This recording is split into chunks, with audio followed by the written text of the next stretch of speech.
आइए दोस्तों, आज आप जानकारी लेंगे सिकंदर लोदी की। सिकंदर लोदी लोदी वंश से संबंधित था। लोदी वंश की स्थापना तो बहलोल लोदी ने की थी। लोदी वंश का समय 1451 से 1526 तक, पानीपत के प्रथम युद्ध तक 1526 तक चला था। लोदी वंश की स्थापना बहलोल लोदी ने की थी। बहलोल लोदी ने भारत में सर्वप्रथम अफगान राजत्व स्थापित किया था, अर्थात लोदी एक अफगान साम्राज्य था। तो बहलोल लोदी ने सर्वप्रथम अफगान राजत्व स्थापित किया था। अफगान राजत्व में ये भाईचारे का व्यवहार ज़्यादा रखता था। कौन? बहलोल लोदी। बहलोल लोदी भाईचारे का व्यवहार ज़्यादा रखता था। इसने अपने समय में सरदारों से जब ये मिलने जाया करता था, बहलोल लोदी जब सरदारों से मिला करता था तो उनसे भाईचारे का भाव रखते हुए उनके समक्ष अपने सिंहासन पर नहीं बैठता था। बहलोल लोदी ने जौनपुर साम्राज्य को दिल्ली साम्राज्य में मिला लिया था। बहलोल लोदी ने जौनपुर को विजय प्राप्त कर उसे दिल्ली में मिला लिया था। बहलोल लोदी ने भारत में सर्वप्रथम बहलोल सिक्कों का प्रचलन किया। बहलोल लोदी ने सर्वप्रथम बहलोल सिक्कों का प्रचलन किया। जब ये सरदारों से मिलता था तो सिंहासन पर नहीं बैठता था। इसका वर्णन एक पुस्तक है। इनके दौरान एक विद्वान रहता था अब्दुल्ला। इनके दौरान एक विद्वान रहता था अब्दुल्ला। अब्दुल्ला की पुस्तक थी, इनके दौरान एक विद्वान निवास करता था अब्दुल्ला। अब्दुल्ला की पुस्तक थी तारीख ए दाऊदी। अब्दुल्ला तारीख ए दाऊदी पुस्तक में बहलोल लोदी के बारे में लिखता है कि जब ये सरदारों से मिलता था तो सिंहासन पर नहीं बैठता था। बहलोल लोदी ने बहलोल सिक्कों का प्रचलन किया। यह ग्वालियर अभियान में लौटते समय, बहलोल लोदी के ग्वालियर अभियान से लौटते समय लू लगने के कारण इसकी मिलावली, बहलोल लोदी की लू लगने के कारण मिलावली नामक स्थान पर मृत्यु हो गई। कब? जब ग्वालियर अभियान से लौट रहा था। उसमें ग्वालियर का शासक मान सिंह था, जो सिकंदर लोदी के समय भी रहा था। बहलोल लोदी के समय ग्वालियर का शासक मान सिंह था और सिकंदर लोदी के समय भी ग्वालियर का शासक मान सिंह था। बहलोल लोदी ने ही जौनपुर को दिल्ली सल्तनत में शामिल कर लिया था। इसका उत्तराधिकारी बना था सिकंदर लोदी। लोदी वंश का उत्तराधिकारी बना सिकंदर लोदी। अगला शासक बना सिकंदर लोदी, जो इसका पुत्र था सिकंदर लोदी। सिकंदर लोदी। सिकंदर लोदी बचपन का नाम निजाम खां था। सिकंदर लोदी के बचपन का नाम निजाम खां था। यह अपने वजीर मीर भुभा की सहायता से ये अगला शासक बना और इसने मीर भुभा को अपने दरबार में वजीर नियुक्त किया था। मीर भुभा को वजीर नियुक्त किया था। मीर भुभा को वजीर नियुक्त किया था। सिकंदर लोदी ने अफगान राजत्व समाप्त किया और इसने तुर्की साम्राज्य स्थापित किया। इसने तुर्की नीतियां अपनाई। तुर्की साम्राज्य स्थापित किया और ये हिंदुओं के प्रति कट्टरता दिखाई। तुर्की साम्राज्य स्थापित किया और हिंदुओं के प्रति कट्टरता दिखाई। इसकी नीतियों में बलबन और अलाउद्दीन खिलजी का मिश्रण मिलता है।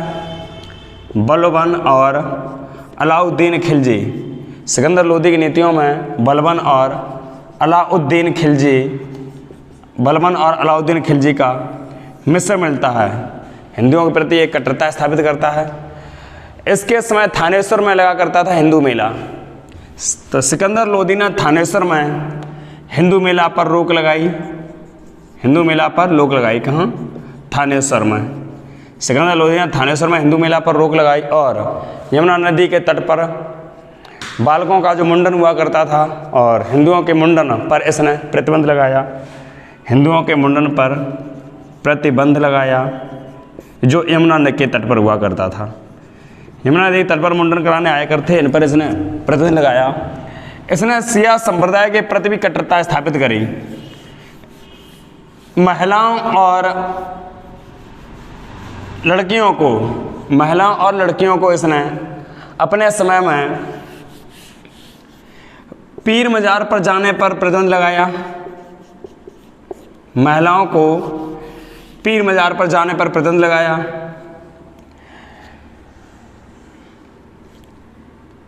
ताजिया निकालने पर प्रतिबंध लगाया।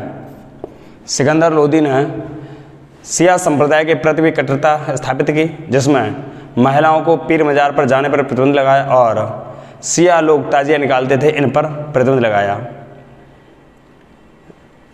इसने खाद्यान्न में जो चुंगी कर लगा करता था, खाद्यान्न में चुंगी कर को इसने हटाया।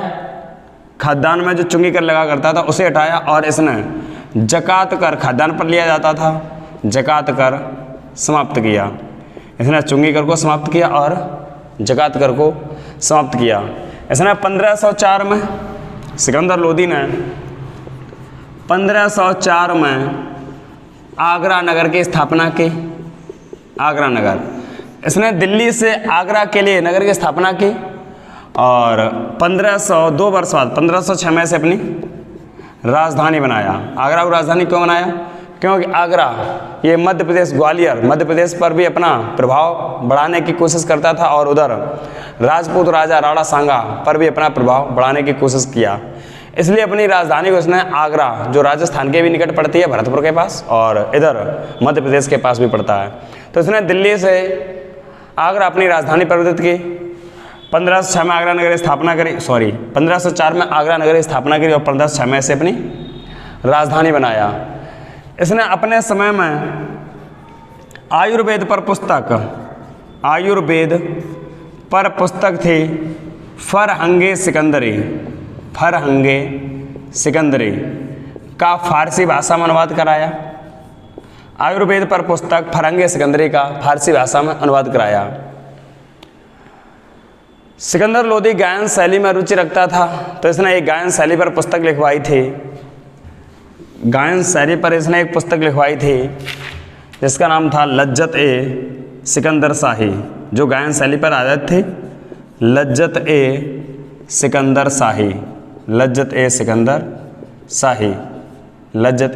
शाही। आयुर्वेद पर आधारित पुस्तक फरहंगे सिकंदरी का फारसी भाषा में अनुवाद कराया और ये गायन शैली में रुचि रखता था, सहनाई में भी रुचि रखता था, तो इसने गायन शैली पर एक पुस्तक लज्जत ए सिकंदरी की रचना करी। ये फारसी भाषा में कविताएं लिखता था और कविताओं में गुलरुखी नाम से लिखता था। ये अपनी कविताएं गुलरुखी नाम से लिखता था, जो फारसी भाषा में लिखता था। इसने भूमि मापने की मापदंडी का प्रचलन किया, जिसका नाम था गज ए सिकंदरी। भूमि मापने की मापदंडी गज ए सिकंदरी का प्रचलन किया। गज ए आगे अकबर के काल में गज ए इलाही भी एक भूमि मापने की मापदंडी चली थी, जो इनका अनुपात था गज ए सिकंदरी और गज ए इलाही का। इसका होता था अगर 39 भाग तो इसका होता था 41, अर्थात गज ए सिकंदरी और गज ए इलाही का जो अनुपात रहा वो 39:41 रहा। 39:41 रहा। सिकंदर लोदी के समय जो खुफिया विभाग था वो दिल्ली सल्तनत में सबसे श्रेष्ठ खुफिया विभाग सिकंदर लोदी का रहा था। दिल्ली में सबसे श्रेष्ठ खुफिया विभाग रहा था वो सिकंदर लोदी का रहा था। इसके यहाँ खुफिया विभाग या गुप्तचर विभाग, गुप्तचर का अधिकारी कहा जाता था, गुप्तचर का अधिकारी बरीद कहा जाता था। इसके समय में गुप्तचर का अधिकारी बरीद कहा जाता था। सिकंदर लोदी के समय गुप्तचर विभाग या खुफिया विभाग सबसे श्रेष्ठ था। इसके समय गुप्तचर का अधिकारी बरीद कहा जाता था।